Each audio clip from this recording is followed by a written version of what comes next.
చందమామ కథ ఎత్తుకు పై ఎత్తు.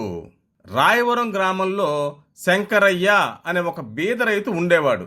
అతను చిన్న చిన్న వ్యాపారాలు చేస్తూ పొట్ట నింపుకుంటూ ఉండేవాడు. అదే గ్రామంలో వెంకయ్య అనే ఒక పెద్ద వ్యాపారస్తుడు ఉండేవాడు. అతడు చిన్న చిన్న వ్యాపారస్తులను మభ్యపెట్టి వాళ్లకు నష్టం కలిగించేవాడు. ఇలా చేయడం అతనికి సరదా. ఒకరోజు ఆ పెద్ద వ్యాపారి వెంకయ్య శంకరయ్యతో, శంకరయ్య, రేపు శనివారం మన పొరుగు గ్రామం గంగాపురంలో పెద్ద జాతర ప్రారంభమవుతుంది.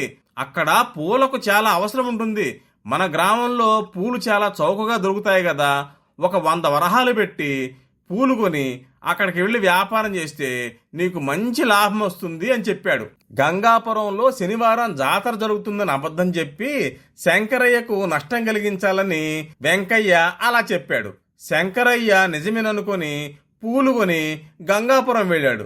అక్కడ జాతర లేదు, ఒక్క పువ్వు కూడా ఎవరు కొనలేదు. దాంతో శంకరయ్య చాలా నష్టపోయాడు. రాయవరానికి తిరిగి వచ్చి జరిగిందంతా తన భార్యకి చెప్పాడు. ఆమె చాలా తెలివైంది. వెంకయ్యకు గుణపాఠం చెప్పడం కోసం శంకరయ్యకు ఒక ఉపాయం చెప్పింది. అప్పుడు శంకరయ్య వెంకయ్య దగ్గరికి వెళ్ళి, వెంకయ్య గారు, మీరు చెప్పిన ప్రకారం చేశాను. నాకు ఒక్కరోజుకే జాతరలో 200 వరహాల లాభం వచ్చింది.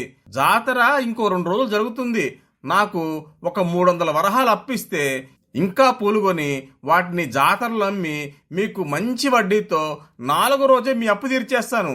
బీదవాడిని సాయం చేయండి అని బతిలాడాడు.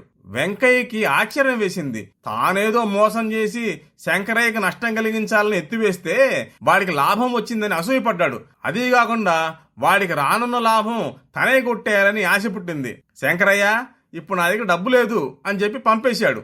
ఆ తర్వాత వెంకయ్య వెంటనే 300 వరహాలకు పూలు కొని తానే ఒక బండిలో వ్యాపారం చేయడానికి గంగాపురం వెళ్ళాడు. కానీ అక్కడ ఏ సందడి లేదు. శంకరయ్య తన ఎత్తుకు పై ఎత్తు వేశాడని తెలుసుకుని తేలుగుట్టిన దొంగలాగా ఇంటికి తిరిగి వచ్చాడు. ఆ రోజు నుంచి వెంకయ్య ఇతరులను మభ్యపెట్టి వాళ్లకు నష్టం కలిగించే పనులు మానుకున్నాడు.